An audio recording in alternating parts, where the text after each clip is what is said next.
médica. Coloque a mão sobre o ouvido, repita após. Prometo dizer a verdade. Prometo dizer a verdade. Somente a verdade. Somente a verdade. Nada mais que a verdade. Nada mais que a verdade. Eu juro. Eu juro. Obrigado. Seu nome, por favor? Patrícia. A senhora atua como médica. Qual que é a sua situação nesse? Então, eu recebi essa criança com muita fragilidade na sua saúde.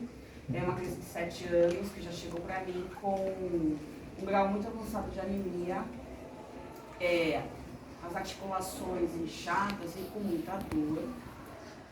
E a gente, enquanto médico, já sabendo que essa criança apresentava, né, a anemia falciforme, que é uma doença genética, né, é uma doença rara, genética, que não há perspectiva de cura no momento, a gente tem alguns procedimentos, padrões, né, que a gente adota dentro do hospital para prolongar a vida dessa criança e de qualquer outro tipo de paciente, independente da idade. Só que acontece, no caso dela, a urgência do caso requer uma transfusão de sangue, né? Porque a gente, mesmo usando os remédios, mesmo usando os paliativos, a gente está com uma iminência de morte, porque no caso da anemia falciforme, ela corre o risco de ter alguns vasos entupidos, né? E isso poder causar uma lesão cerebral, um AVC, né? Um derrame, feridas no corpo, uma má oxigenação em vários outros tecidos, e ela vir a falecer. Então, a transfusão de sangue nesse momento seria a única solução efetiva para o caso. Promotoria?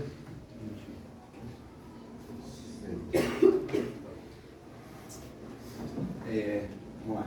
De acordo à resolução 1021 do Conselho Federal, está dita que basicamente é o seguinte: quando a família e o próprio paciente ele é indicado e informado sobre o seu risco de vida, ele tem direito de escolha, todo mundo sabe e está certo isso. Mas dentro dessa resolução tem uma pequena entrelinha ali que diz basicamente o seguinte: se isso corre risco eminente de vida, não cabe a responsáveis e nem o próprio réu decidir se ele vai ou não querer a própria transfusão. É isso. Defesa? Então, já aconteceu alguns casos, como a promotoria disse, de que o paciente não gostaria de fazer a transfusão de sangue, foi para o tribunal e decidiram que ela faria sim, ela recorreu novamente e ganhou o caso porque isso é o direito à dignidade dela, a dignidade de vida dela, a escolha dela, a religião dela e cabe a nós respeitá-las. Você como médica admite que não há nenhuma outra forma de solucionarmos esse caso com medicamentos como a eritropoetina, que pode sim ajudar, né, nos casos mais graves dessa doença, ou outros medicamentos. A transfusão de sangue é a única forma, e caso a gente tratasse com remédios e outras formas, sem usar o sangue, essa criança não sobreviveria. Você admite isso? Então, na verdade, eu admito que ela está passando por todos os tipos de tratamentos medicamentosos para sanar todos os sintomas que ela tem desenvolvido, como a anemia, ela está fazendo uso de ferro, ela está tomando alguns remédios anti-inflamatórios por conta das dores das articulações, mas a anemia falciforme é uma anemia grave, então ela vai vir, se não hoje, daqui a algum tempo, a ter problemas de entupimento das artérias. E ela está fraca, e ela é uma criança de 7 anos que tem um comprometimento locomotor e cerebral. Se a gente não fizer a transfusão de sangue hoje, pode ser que ela venha a ter uma debilidade futuramente. Então, cabe a mim orientar os pais nesse sentido, né? Então, eles estão orientados de que a transfusão de sangue é a única solução nesse momento. Eu não consigo fazer mais nada além disso. Ela está medicada. próximo passo seria a transfusão de sangue. Se ela não fizer, a gente pode ter uma sobrevida dela de 3, 4, 5 dias, meses, ou ela pode morrer amanhã. Mas a senhora acha que não tem nenhum tipo de chance de que ela não morra ou não tenha outros tipos de problema caso não faça transfusão de sangue e que não haja outros tratamentos que possam sim ajudar essa criança? Na verdade, assim, a gente, enquanto médico, pautado, né, nas evidências científicas, a gente não pode afirmar, né, categoricamente que ela não vai sofrer, que ela vai sair dessa sem uma transfusão de sangue. Nós somos pautados por evidências. Então, assim, a gente tem dados estatísticos que mostram que crianças com anemia falciforme, 25% delas morrem antes dos 5 anos. E pessoas adultas, até os 25 anos, a taxa de mortalidade é de 75%. Então, a gente é pautado em evidências. Então, essa criança só tem 7 anos. Pode ser que ela consiga ter uma sobrevida, que ela consiga responder bem à medicação e que ela, daqui uma semana, seja caso de estudo e que ela não necessite de uma transfusão? Pode. Eu estou negando isso, né? Mas, assim, todos os casos que já passaram por mim, todos os casos foram resolvidos com a transfusão de sangue. Quer declarar mais alguma coisa? Então, o senhor está dispensado. Obrigado. O senhor quer? Boa tarde a todos. Qual o seu ponto de vista a respeito desse caso, com a decisão do médico da família?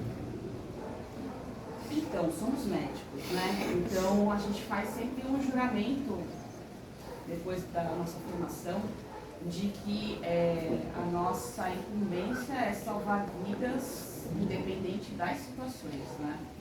Então, eu, enquanto médica, coloquei a situação real para a família e deixei para que eles pudessem resolver se adotariam a terapia da transfusão de sangue ou não. Eu não vou poder interferir nesse momento. Lógico, eu gostaria, sim, porque eu estou fazendo tudo para que essa menina possa sobreviver, que ela não perca a vida. E tenho conversado bastante com a minha parceira, a médica. Estamos, assim, né, num momento de conflitos, assim, mas eu acredito que deveríamos proceder dessa maneira, realizar a transfusão de sangue mesmo, porque essa criança ela tem 7 anos de idade hoje, né? Quem está respondendo por ela são os pais. E será que ela não gostaria de receber essa transfusão de sangue hoje? Certíssimo. Não. O senhor faz parte da defesa? Então o senhor não pode. Faz. O senhor faz parte da defesa? Bom, eu gostaria de fazer documentos da ética. O senhor poderia falar mais alto, por favor? Eu escutei aqui, observei que muitas pessoas falaram sobre a ética. Gostaria de dizer que Kant, um dos principais filósofos, ele fez bastante levantamentos e ele contribuiu bastante para a ética como pensamento do ser humano. E Kant ele tem a base completamente religiosa. E bom, gostaria de fazer uma pergunta em relação a isso. Falaram aqui que isso estaria infringindo o direito à vida, mas eu coloco um contraponto. Você não sentiria de forma. Você não estaria infringindo a lei de liberdade de exercer a cultura do ser humano na pessoa, porque ela não estaria de acordo a fazer esse tratamento. Isso é uma opção religiosa cultural dela. A cultura, a religião, é intrínseca ao ser humano, faz parte da vida dela. Dessa forma, você não estaria infringindo esse direito que ela tem de exercer essa cultura? Então, eu como médica, eu fiz um juramento, né, na minha faculdade. Então, na iminência de morte, a gente tem que abstrair toda e qualquer outra informação e atuar para prolongar a vida dessa criança ou de qualquer outro tipo de paciente. Então, eu estou respeitando o meu juramento enquanto médica. é a minha profissão, é daquilo que eu sobrevivo, é aquilo que eu escolhi para fazer até o final da minha vida. Não, mas você não respondeu a pergunta. Tipo, ele perguntou uma coisa e você falou sobre o seu juramento. Você não respondeu exatamente o que ele perguntou. Não.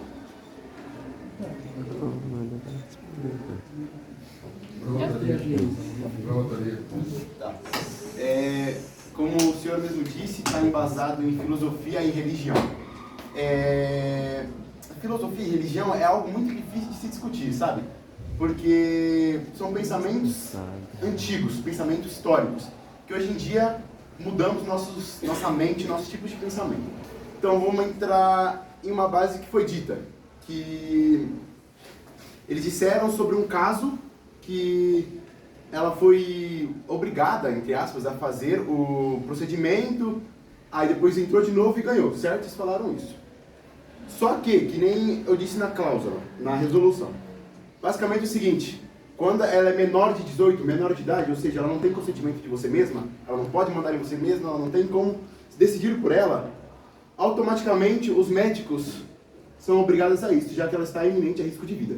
Então, tipo, quando vocês falam que elas não podem fazer isso, é como se vocês estivessem prejudicando os próprios médicos, porque automaticamente eles fizeram um juramento por isso.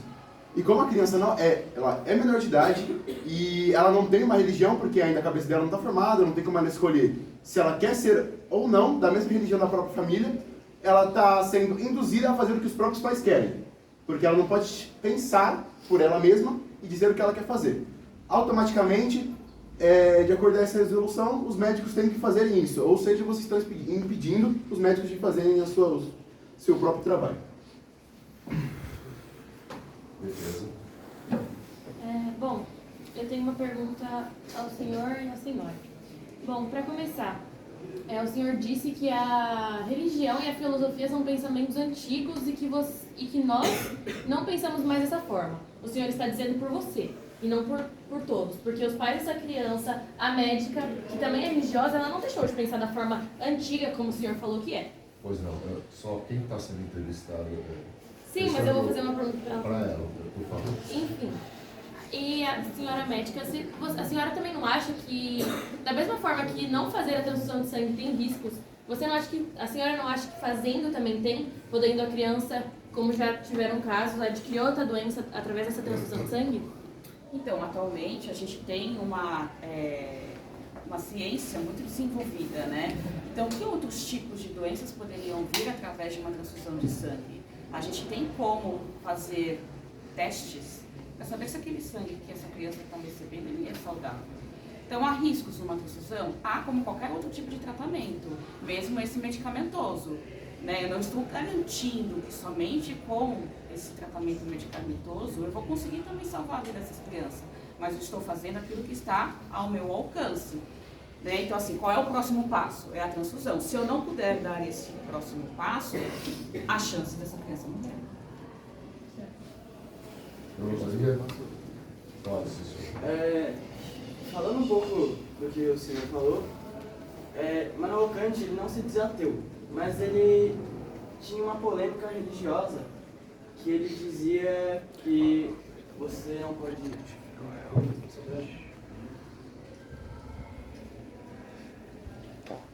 Você somente pode conhecer aquilo que você vê. E aonde a religião você vê ela, além de uma igreja, uma Bíblia, outras coisas que possam te provar que isso é o certo, a família está certa nisso. O senhor pode dirigir-se a Era testemunha? pro... Mas quem está prestando depoimento é a... Perdão. O senhor tem alguma pergunta para... Não, é só falar. Obrigado. Defesa? A senhora quer declarar alguma coisa? Não. O senhor está dispensado. Muito obrigado.